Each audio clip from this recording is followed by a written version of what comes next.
It's so wonderful to be with you in person today. Can you share with us where we are and why it's so special to you? Yes.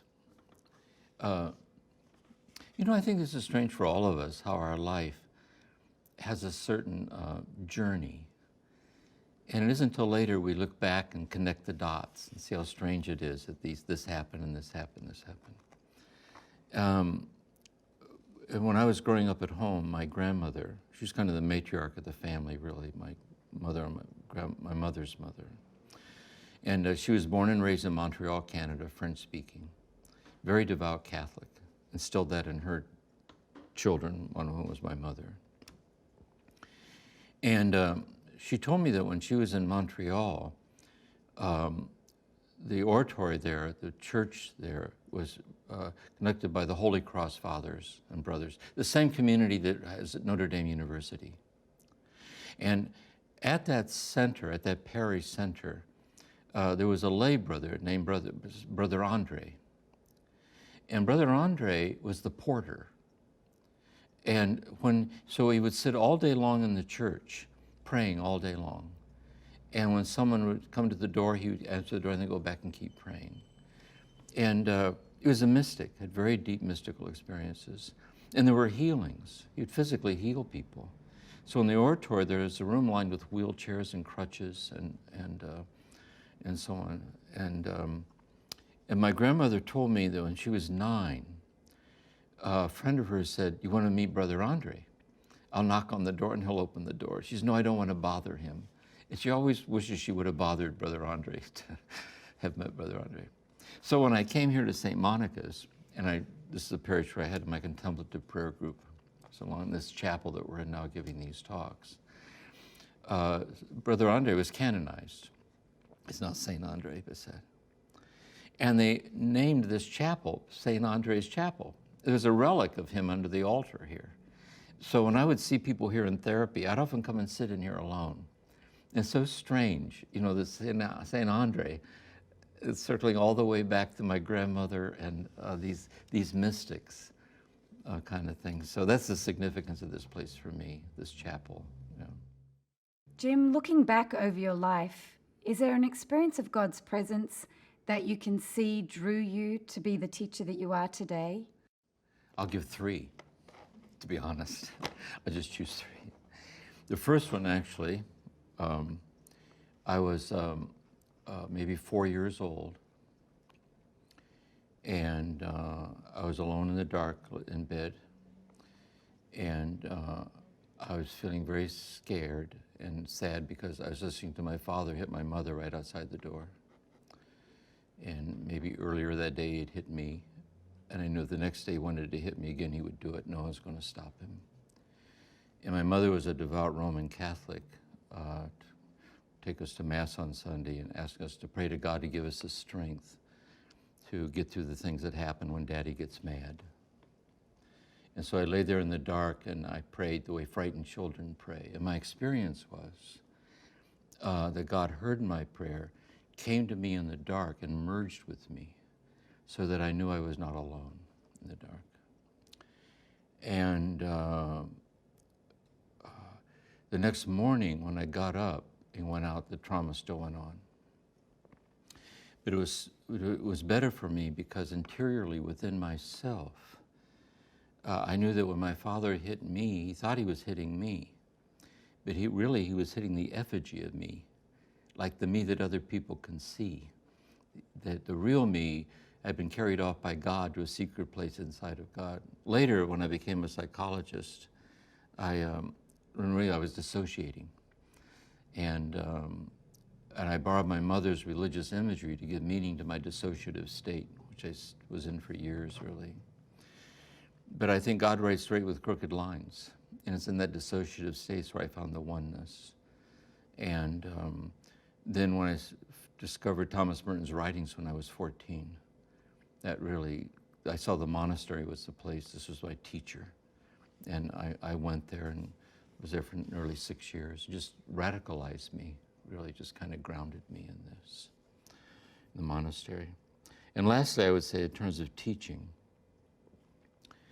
When I wrote Merton's Palace of Nowhere, I was a high school religion teacher. I had no public speaking experience. And I started to get invitation to lead silent retreats around the United States and Canada on Merton. And so I wrote to Dan Walsh, who taught philosophy at the monastery. And I said, how can I communicate to people out here in the world this unitive reality, like the true self that subsists in God like light subsists in flame? Like, how can I communicate it? And he wrote back to me, and this really affected my teaching.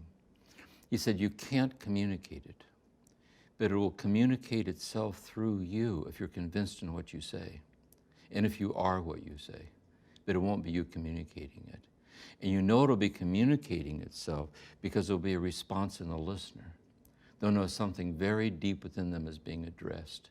The deep unto deep, the depths from which the words come in the speaker will access that same depth in the listener. And there's a union that occurs, like a recognition of each other. And the Merton called that spiritual communication. And that's always guided me, really. I know there's like surrounding ideas to present and real important themes. There's an order to it. But the essence of the matter to me isn't that. It's this kind of union occurs. And that's really guided my teaching. It also guided my work as a psychotherapist, because I would experience it happening one-on-one with people. Like the depth dimension of healing, I think happens in the same way, I think. So I would share those things.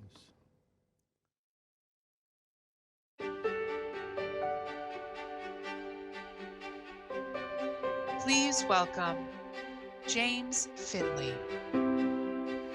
Greetings, everyone. I'm Jim Finley, and I'll begin by saying how pleased I am and grateful that we can be together in this way as part of the CONSPIRE conference with the Center for Action and Contemplation.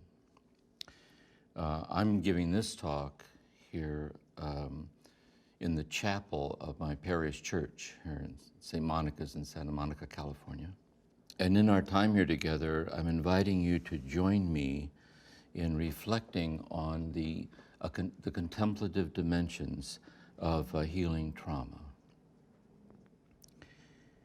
And my reflections will be in three parts that are based on a kind of autobiographical sequence in my own life, but they also have an innate kind of order to it also. I want to begin by speaking of trauma psychologically, on the human experience of being traumatized.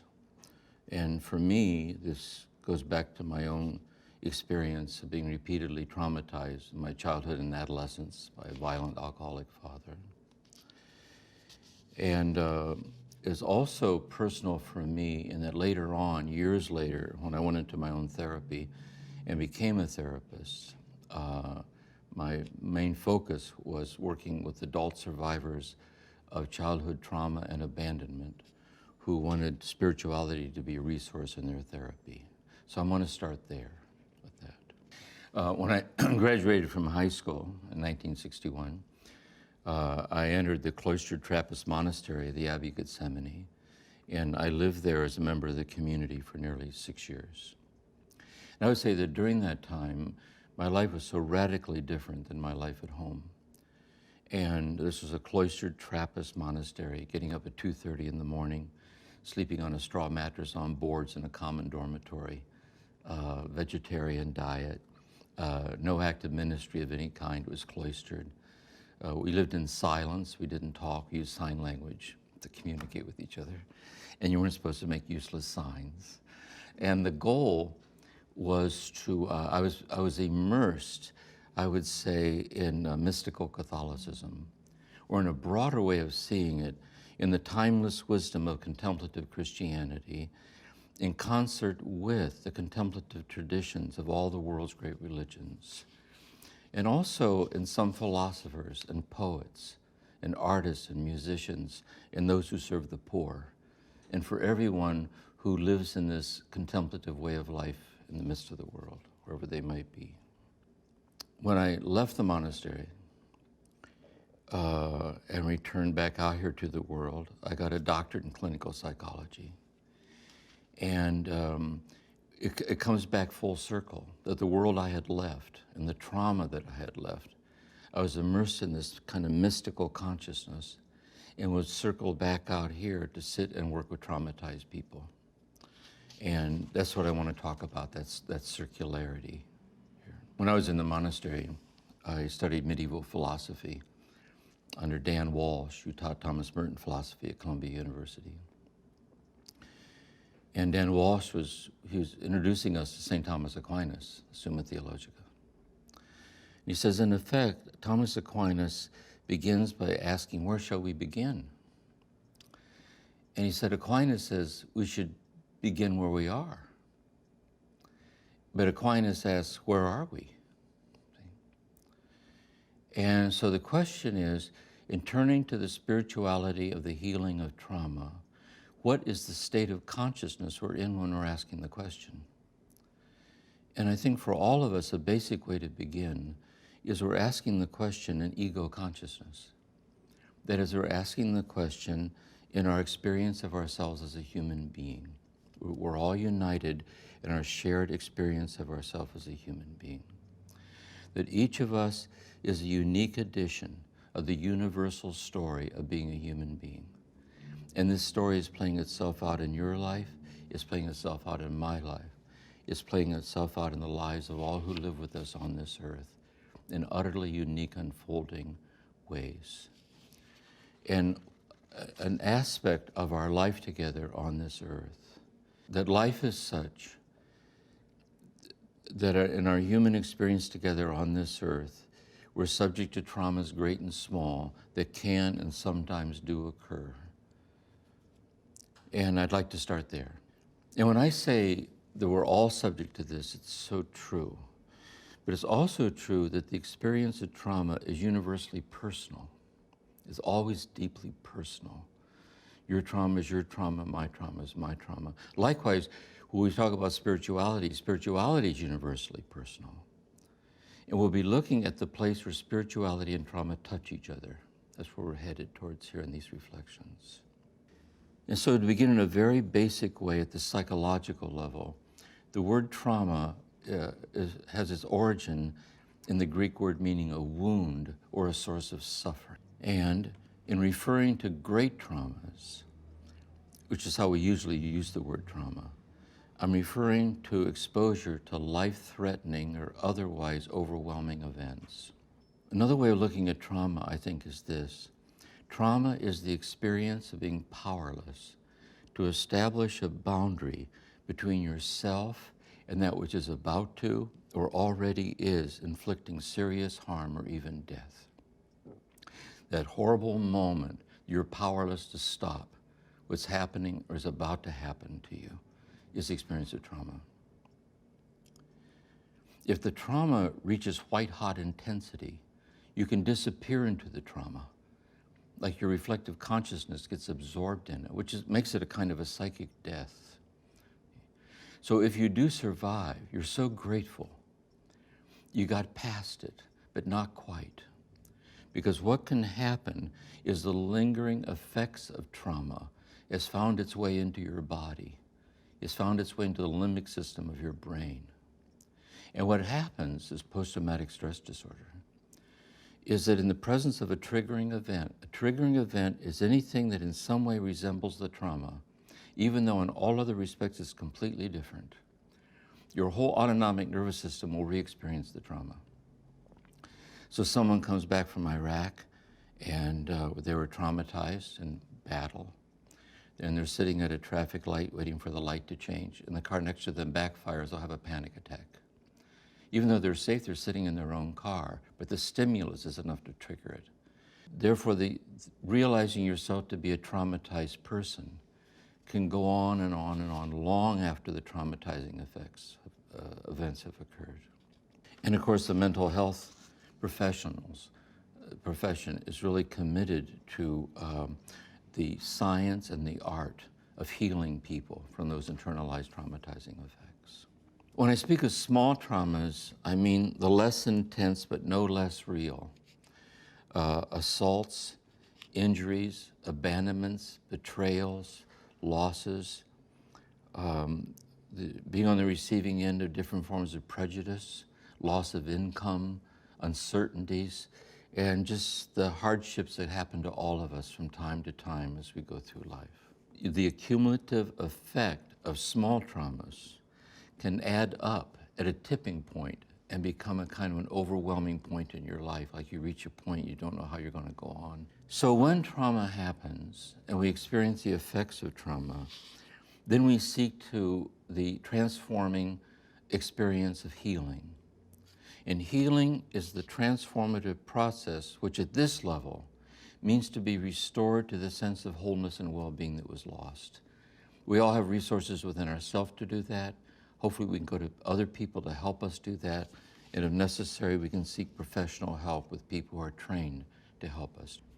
Now, also in our experience as human beings, and now I'm shifting where we begin, there's also our experience of faith, that we're living in a relationship with God, God's in a relationship with us, and in our relationship with God we find solace, we find guidance, we find encouragement, and we find resources to cope with life's difficulties. And here what I want to talk about is the tradition where faith becomes contemplative or mystical. So in the Catholic tradition, for example, we say St. Francis of Assisi and St. Clare were mystics. We say that St. John of the Cross and Teresa of Avila were mystics. The Meister Eckhart was a mystic. The author of The Cloud of Unknowing was a mystic. Juliana of Norwich was a mystic. And so you have this tradition down through the ages of these mystics who had reached a very profound experience of God's presence in their life that is in some sense a foreshadowing of heaven. And also in the tradition, there are monasteries and places where people go who feel drawn to deepen this experience. And I went to one such monastery. And while I was there, Thomas Merton was there, and I saw him as a living mystic teacher. And the 6 years that I was there, I committed myself to this path, this mystic path. And I would say, too, after I left the monastery and started leading silent contemplative retreats around the United States and Canada, there were many people in the midst of the world who felt called to this. And we'd be on these silent retreats and have sittings and give talks based on the mystics and draw out examples in daily life in seeking to live a mystical, more contemplative way of life at home in the midst of their family, their situation, whatever. Now, so that's what I want to look at now. The question now is this: how do the mystical traditions understand trauma? And this sounds different because we're not used to hearing it. We're not used to hearing it. So down through the ages, through these saints and mystics, on back to the desert fathers, the desert mothers, back to Jesus spending whole nights in prayer. Seeing from this mystical point of view, how did they understand the ego? That is, how did they understand our day-by-day human experience? How did they understand the nature of trauma in the ego? And how did they understand healing the foundations of traumatized experience in the ego? And then we want to see at what point that mystical understanding of the healing of trauma touches traumatizing experiences. And there are two levels to this. I think it kind of helps to see this. That in mystical teachings, there are vision aspects and path aspects. And I'd like to focus on the vision first. And I want to turn to a passage in the writings of Thomas Merton. It's one that I often use when I give my first talk on silent retreats on the spirituality of Thomas Merton. This is the last chapter of his book, New Seeds of Contemplation and Vision. He says in a very poetic way, he says, "The world and time are the dance of the Lord in emptiness. The silence of the spheres is the music of a wedding feast." I'd like to reflect on this. What he's really sharing with us is a very poetic way of understanding the mystery of creation. The world and time are the dance of the Lord in emptiness. The silence of the spheres meaning the sun and the moon and the stars overhead. So the silence of the spheres is the music of a wedding feast. And here he's meditating on a contemplative understanding of creation, the opening words of Genesis. In the beginning, God said, "Let there be light." So in the beginning, we hear God speaking light into being. God saying, "Let there be light, let there be stones and trees and stars." God uttering all things into existence. And in a conference Merton gave at the monastery, he said, it's important to realize God didn't set the whole universe in motion and then go off and let it run to its own devices. Like, good luck to you. Rather, he says, creation's going on all the time. Moment by moment by moment by moment, we're being created. And this creative act, I want to put it this way, as a poetic statement. That ultimately speaking, just one thing is happening. The infinite presence of God is presencing itself. That is, it's pouring itself out, it's emptying itself and giving itself away whole and complete in and as the intimate immediacy of the gift and the miracle of your very presence. In and as the gift and the miracle of the presence of everyone and of all things everywhere in all directions, like that. I know that's a very poetic statement, but that's the point, is echoing here Meister Eckhart, we might put it this way. If we think of God as generosity, the generosity of the infinite is infinite, and we are the generosity of God. And here then he's bearing witness to the sacred, to the holy, to the ultimately divine nature of what it means to be. This vision is in sharp contrast to the worldviews that we're used to. We're used to a scientific worldview. We're used to an historical worldview. We're used to a political worldview. We're used to an economic worldview. We're used to the worldview of different denominations based on their doctrinal formulations and so on. And all those are real in their own right. They're all important in relative consciousness. But compared to what we're saying here, they're so claustrophobic. They're so one-dimensional because they all kind of assume that who we are and our finite ego consciousness has the final say in who we are. And so here he's presenting us with a kind of a poetic vision of this boundaryless divine nature of what it means to be. By the way, in this generosity of God, this is not to say that we're God. We're forced to simultaneously affirm our absolute nothingness without God. If God were to cease presencing us or loving us into the present moment at the count of three, at the count of three, we would vanish. For we are nothing, absolutely nothing, as separate and apart from the love of God pouring itself out as a reality. Merton says it beats in our very blood whether we want it to or not. If God were to cease loving the universe into existence at the count of three, the universe would vanish. For the universe is nothing separate and apart from the infinite presence of God presencing itself forth as the universe. That the world is God's body, and that it bodies forth the love, this bodying it forth into being. This is St. Francis, brother, sun, and sister moon, that we're all siblings of infinite love. But it's our very nothingness without God that makes our presence to be the presence of God, which is the mystery of ourselves. So too with stones and trees and stars and everything that's real. This way. Next, Thomas Merton says, we're still in the vision part, that our life is such that from time to time that we're granted fleeting glimpses of this divinity in our life. And he gives some examples. We do not have to go very far to catch echoes of this game and of this dancing.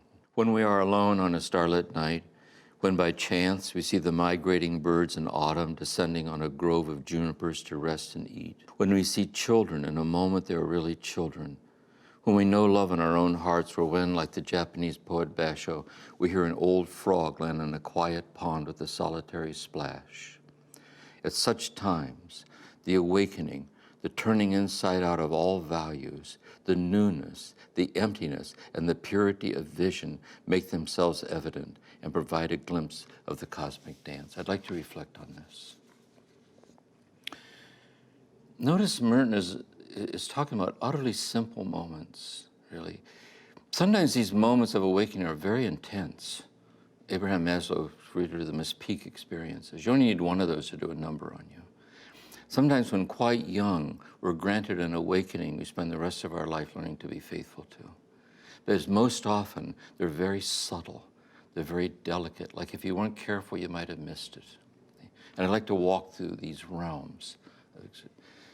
Because what Merton is suggesting here too is the difficulty, we get this feeling that we're skimming over the depths of our own life. The momentum of the day's demand carries us along. And what's so regrettable is the depths over which we're skimming is the depths in which God's oneness shines forth. And so in these moments, let's say you're out walking along in your ruminations, whatever you're thinking about, and you turn to see a flock of birds descending. And in their descent, in your heart, you sense something primordial, vast and pure, something of the presence of God. And so I'd like to walk through these realms. There can be moments where two people in a moment of intimate, loving union with each other sense in the depth and beauty of their oneness with each other that they're in the presence of God's love, giving itself to them as their love for each other. Sometimes it might come over us reading a child a good night story, how disarming children are. To be in the presence of a child, you sense you're in the presence of God. It comes to us in the midst of nature. It comes to us in the arms of the beloved. It comes to us in the presence of a child. It comes to us in a quiet hour at day's end. It comes to us in the pause between two lines of a poem. It comes to us in a moment of helping somebody. But there are these moments, these fleeting glimpses. And it isn't so much just that you sense you're in the presence of God, but somehow this is very, very subtle. But somehow the presence of God is presencing itself in the immediacy of your presence, in the immediacy of the birds or the child or the silence, the quiet hour. There's a kind of a holiness about it. And you momentarily rest in it like this. I call these moments, I want to be referring to them as axial moments. And I'm getting this moment of axis where then you're going, imagine you're going, where I'm getting this from in Ken Wilber's work and so on spirodynamics, about the turning. But I'm getting this from Jacques Maritain on Thomas Aquinas, on epistemology. He says this, he says the ego moves in a horizontal line through the passage of time. So 1 + 1 + 1 equals, and seeks a conclusion. He said, but with mystery, it's not like that. One of these moments where you pause. He said, it is as if the mind in one place turns on a hidden axis of presence and circles round and round and round and round. And you realize the depth of presence in which you're making your descent is a bottomless abyss of presence. And that bottomless abyss of presence is welling up and giving itself to you as the moment you turn to see the flock of birds descending. And it evokes a sense of awe.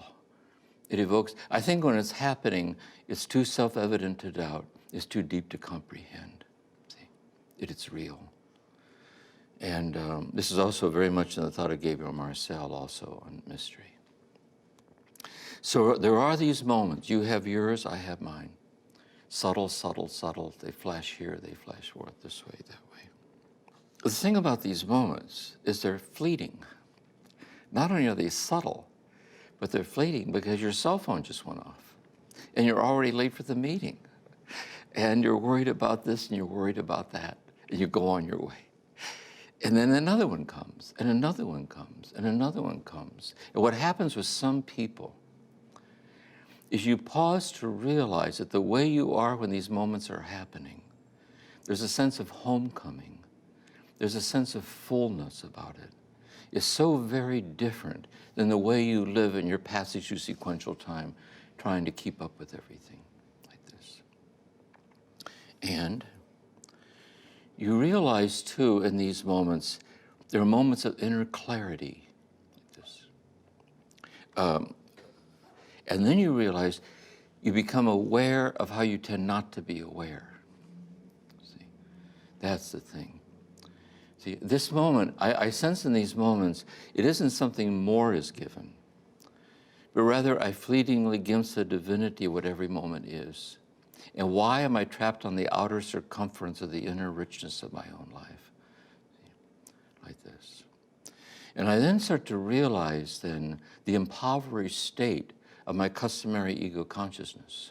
How are you going to keep them down on the farm after they've seen Perry? Having tasted the fullness, you can, in knowing the fullness, know the absence of the fullness in the busyness of the day by day. Now, the Buddha referred to this strange state as ignorance. And the Buddha referred to the state of awakening, see, as awakening. Jesus called this state of estrangement, he called it blindness. Jesus said, "You have eyes to see and you do not see." There is your God-given capacity to see the God-given godly nature of each passing moment of your life, and you don't see it. This is the source of all your sorrow. This is the source of all your confusion. And so our prayer is, Lord, that I might see. And what happens then is the desire to abide in the depths so fleetingly glimpsed. And this is the path. This is the path. And the path then is, you know that this will never happen. You notice you can't make these moments happen. But you can assume the inner stance that offers the least resistance to be overtaken by these moments. And this is practice. Unless you set aside some time each day for a rendezvous with God where there's no agenda but love, like here I am, Lord, like this. And childlike sustained attentiveness, you give yourself over to the waiting, to the openness. Then when the moment of attentiveness is over, it deepens as it deepens, it goes as it goes. You also know the importance then of being faithful to your practice. Next, being faithful to the teaching. The teaching are teachings that bear witness to this, and we're listening to the teachings now. And as we listen to words like this, we sense that they're beautiful, and our heart knows they're beautiful because they're true. And so what you do, you find your practice and practice it. You find the teaching. This is also the contemplative mystical understanding of every word of Scripture, like this. And you ground yourself in the teaching, and also the teachings offer these mystics trustworthy guidance in the path. And so for me, Thomas Merton was my first and main teacher, following him and guiding me on this path. And then you find your community. The community is just one other person in whose presence you know you're not alone on this path. And you walk your walk. So when you end your daily meditation, you ask for the grace not to break the thread of that awareness as you go through your day. As you read the teaching, you ask to keep that teaching in your heart. And you know that your community spills over and the whole world becomes your community, like this. Now, the next step is people who are really into this, I meet a lot of people who are into this, there's a certain temptation that the more you get into it, you have this temptation, I'm out of here. I know it's a troubled world, but I'm a mystic in the making, and don't disturb me. See, I'm out of here. In other words, there's a temptation to think you're finding your way into a realm of divinity or inner peace, removed from the brokenness and sadness of this world. which is really then to betray the path. Thomas Merton once said to me in the monastery, this is a cloistered monastery, he said, we did not come here to breathe a rarefied air beyond the suffering of this world. We came here to carry the suffering of the whole world in our heart. Otherwise, he said, there's no validity in living in a place like this. And so, goes around, comes around, and it circles back around in the practice itself, with ourself first. Because we could say, there's that in us that sees this, and there's that in us that doesn't see it yet. Who doesn't see it yet? The part in us that still gets reactive. The part that still gets triggered. The part that still believes that the circumstances I'm in have the power to name who I am. The idolatry of circumstance over the divinity that transcends and permeates all circumstances. And so I ground myself in the practice. And then, grounded in this love, I reach out to touch the hurting places with love. And I continue touching the hurting places with love so the hurting might dissolve in love.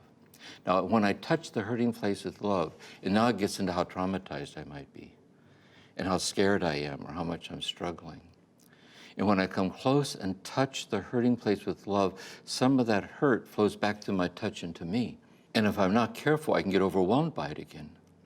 And therefore, I back off, not to keep going in the other direction, to be grounded in love deeper and deeper, to come back to do love's work again, to keep touching the hurting place with love. And then I realize, as I do this over and over and over, this is the path. This is the path. And I also realize that this is really the path, the way I relate to other people. Because everybody I meet is their own unique experience of what I'm talking about now. And based on the context of whatever the relationship is. Sometimes it's just a sensitivity that you have or a certain empathy you have with them. But this thing where you can say to the person, are you okay? You know, are you okay?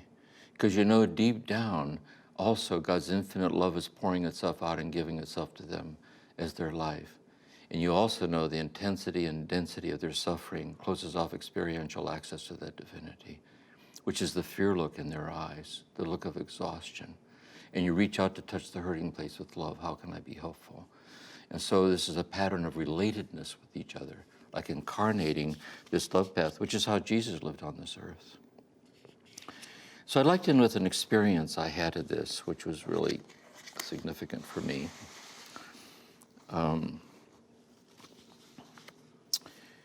When I left the monastery, I was giving retreats like this, and I got the gift of a scholarship for doctorate in clinical psychology. And I was given this scholarship as a gift with family support under the condition that I explore the contribution the mystical traditions make to mental health and trauma. And so I was in 5 years of full-time doctoral work at the Graduate School of Psychology at Fuller Theological Seminary in Pasadena with my wife and 2 young children at the time. And it was difficult for me. It was full-time, very intense. I enjoyed it so much. I loved being immersed in this. It really changed my life, really. But I was getting into the 4th year of the program, and I still didn't know what the contribution of the mystical, I didn't know how to articulate it. And I was on a rotation at a VA hospital for a 30-day inpatient unit for alcoholics who were also Vietnam vets. And so really, a lot of them had post-traumatic stress disorder, and they had a dual diagnosis. They also had a diagnosis of alcohol abuse and alcohol dependency. And there were maybe 60, 80 men on this unit, I can't remember. And my first day on the rotation, I was told that that morning, they were going to have an initiation rite, that a new person was going to be brought onto the unit. To get onto the unit, you had to attend a group sessions. And you had 30 meetings in 30 days. You had to be serious about it till there was an opening. So this was somebody coming in, sleeping under the bushes, the DTs, just really dying of alcoholism. And they were told they had to pass this initiation rite. It was devised by the members of the unit as a secret initiation rite handed down orally. So I didn't know what the rite was either. And So when I walked into this, it was a big room, and all the chairs were lined up around the four walls of the room, and all the men were sitting on the unit there, and the middle of the room was empty, except for two chairs facing each other in the middle of the room. It reminded me of a Zen meditation hall. And the men were sitting there very quietly with their eyes lowered towards the ground. And the recovering alcoholic on the unit, who was going to lead the initiation rite, brought in this alcoholic. They didn't know what to expect. And the person was told to sit down in one of the chairs. The one who was leading the initiation rite sat down in the other chair. And there was no eye contact, there were no smiles. It was serious as death, which it was, really. And the person leading the initiation rite asked the alcoholic, "What do you love the most?" It was also very Zen-like to me, like, show me your original face before your parents were born. That's a good question for all of us. And he would see, I think he said, "My wife." At which point everyone in the room yelled as loud as they could, "Bullshit," real loud. And he had an exaggerated, startled response, and everyone looked down again, real serious. He said, "What do you love the most?" "My children." "Bullshit, bullshit." And finally, he said, "Alcohol." And when he said alcohol, they all stood up. They had him stand up, and they gave him a standing ovation. And in complete silence, they came up one at a time and hugged him, and he started crying. And I was off to the side watching this, and I teared up. And the voice inside said, "This is just like at the monastery. What's going on in this room right now, see, is the essence of the matter, like this." And I thought, this is the contribution the mystical traditions make to trauma. It's right here. So I decided then that what I would do was I would take this person with the tears coming down his eyes as my mentor. And I would be very close attention to him as my teacher and guide. And I would try to list the qualities of the way he was in that moment. And these are the qualities that I would single out. First, in this moment, he was completely vulnerable. And in his vulnerability, true invincibility was being manifested in the world. Thomas Merton says, "There is that in us that is not subject to the brutalities of our own will. No matter how badly we've trashed ourselves, no matter how badly anyone has traumatized or abused us, and no matter how badly we've been traumatized by that trauma, there is that in us that remains untraumatized, unthreatened, because it's that in us that belongs completely to God. And it's in our vulnerability that it's laid bare unexplainably, like this." Next, in this moment, this person with the tears coming down his face was childlike, meaning he was guileless, so just right there. And in being so childlike, he was manifesting true maturity in the world, the true maturity of being childlike. Amen. Jesus said, "Unless you accept the kingdom of heaven as a small child, you shall not enter it." And this is that childlike state of inner clarity, which is the essence of true maturity. In this moment, he was alone. He was unto himself. And in his aloneness, he bore witness to the unity in which we're all alone together. Thomas Merton once said in the monastery, he says, "You know, in the hour of your death, you can get all the people in the room with you that you want. They can all get up in bed with you if you want, but you're dying alone, and you're that alone right now. You'll never find the intimacy you're looking for by running from that aloneness. But by walking bravely through it, you discover an infinite intimacy of solitude." Plotinus said, the philosopher Plotinus, "Never less alone than when alone. For God alone is God, and you alone are you." And he stood alone in this communal solitude of all of humanity, one with God. Next, in this moment, this man knew nothing. All that fancy talk alcoholics have, the bravado, the excuses, all this stuff was gone. He knew nothing. And in this not knowing, true understanding was manifested in the world. It's a luminous understanding of not knowing. Thomas Merton once said, one of the great gifts of contemplative life is freedom from the need to understand. Because spiritually, to understand means to know that you're infinitely understood. To see means to know that you're infinitely seen. St. John of the Cross says that God grants it to some people to understand that everything remains to be understood. And this is a deeper way to understand what it means to understand. And this is mysterious luminosity of a deep understanding for which there are no words. But there are words that bear witness to it, which are the words that I'm saying right now. They're the words of Jesus, they're the words of the saints. I also think they're the words of lovers. They're the words of children. They're the words of the one who's suffering, who cries out for help. The word that comes from the depth of a place within oneself, not proposing an idea or a conclusion, but a kind of a logos, or a word manifesting all that is real in life. Also in this moment, this person was silent. Not silent. So I was once sending a Christian Zen retreat, meditation intensive retreat, and this Jesuit priest from the Netherlands who was leading the retreat, I forget his name right now.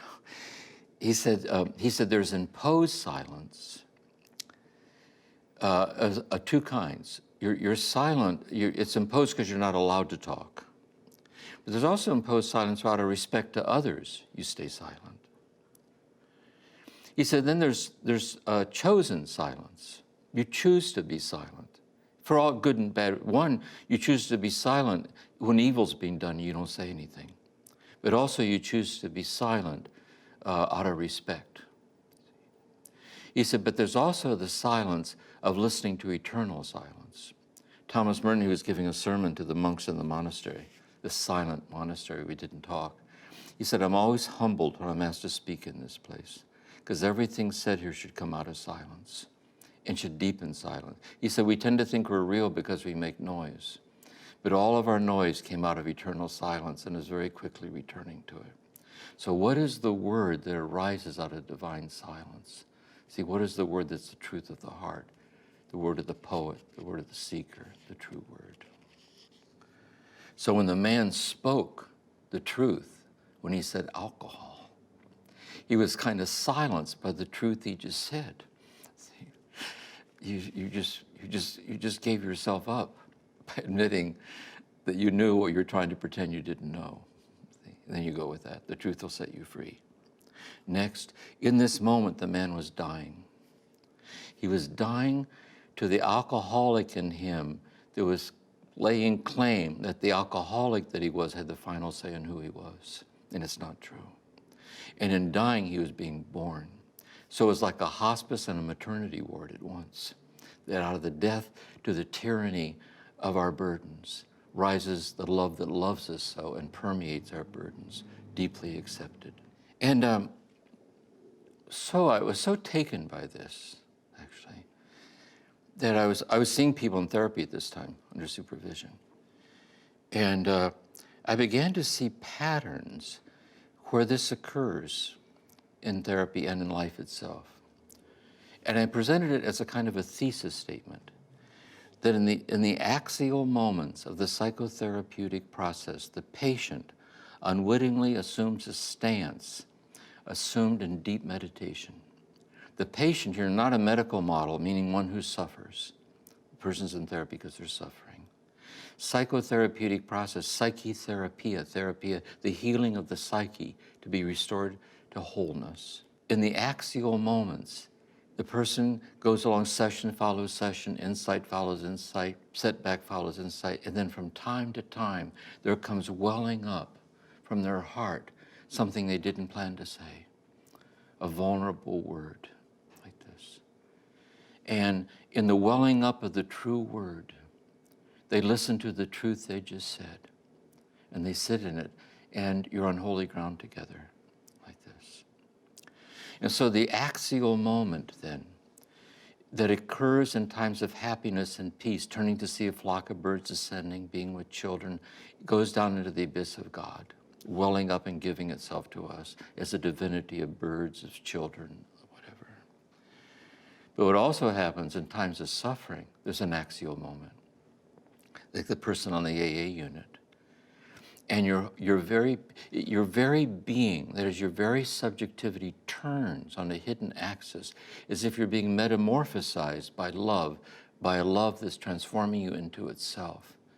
And in that descent down into a bottomless abyss of mercy, it comes welling up and giving itself to you as you kind of stand there with tears coming down your face. See, experiential salvation. You know, another thing I thought of, and I'll end with this note.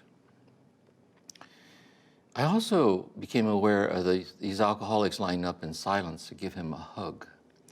And at first I thought they were doing this to welcome him to the recovery community. But I also felt, maybe deeper down, they were coming up to get a dose of the golden glow, someone coming fresh from the divinity of vulnerability. And it was also clear to me that this moment for this alcoholic was not the end of a journey, but the beginning of a long one. Because he was going to have to make a fearless inventory. He was going to have to make amends.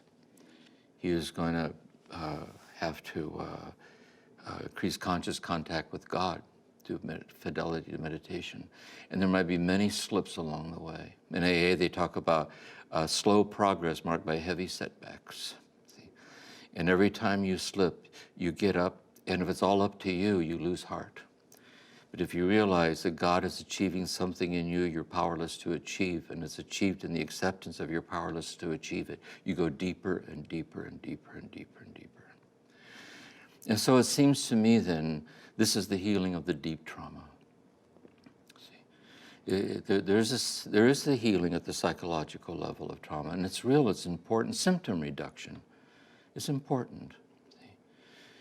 And there's also this mystical understanding that our customary ego state going through life is living in an atmospheric traumatized state.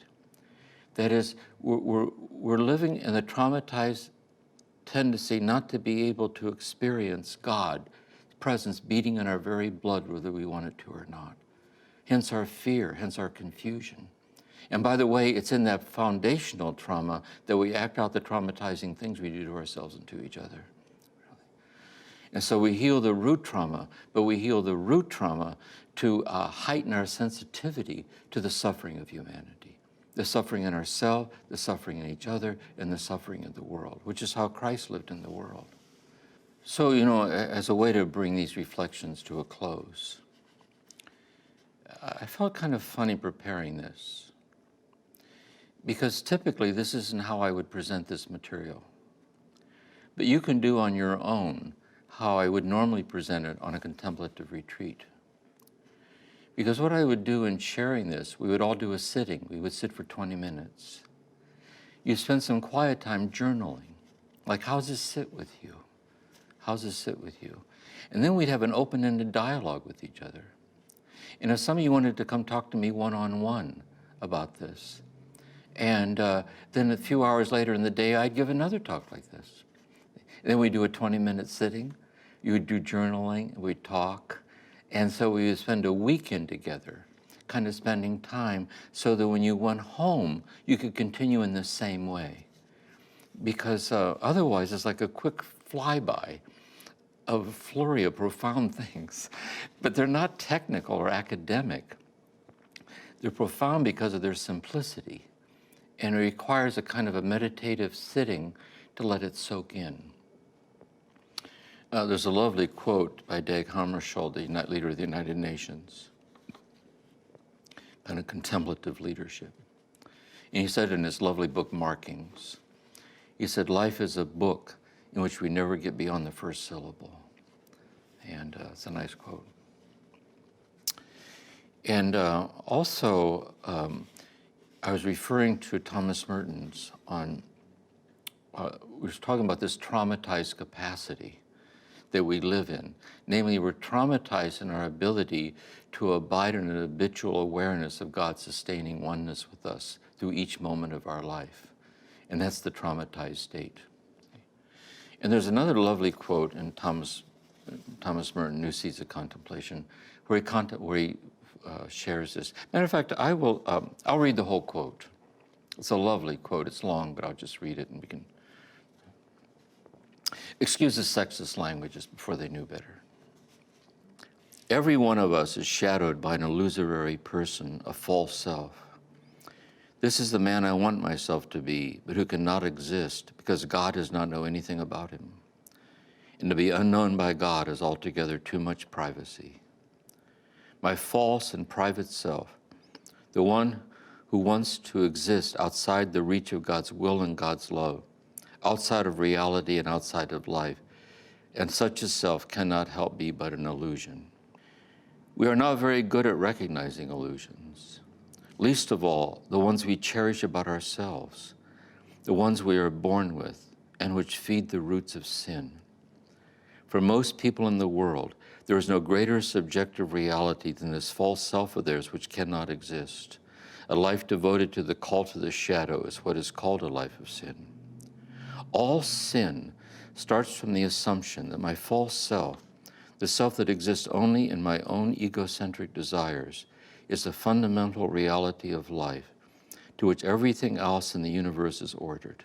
I use up my life in the desire for pleasures, in the thirst for experiences, for power, honor, knowledge, and love.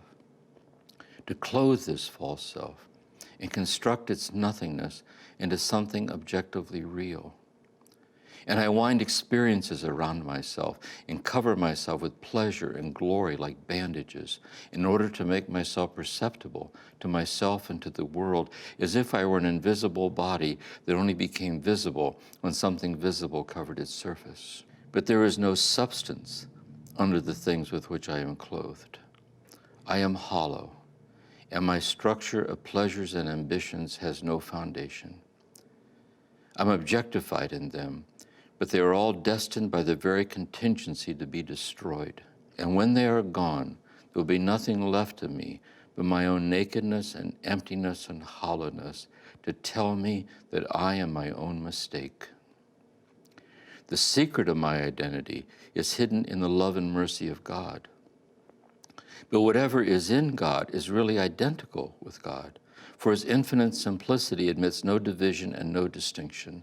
Therefore, I cannot hope to find myself anywhere except in God.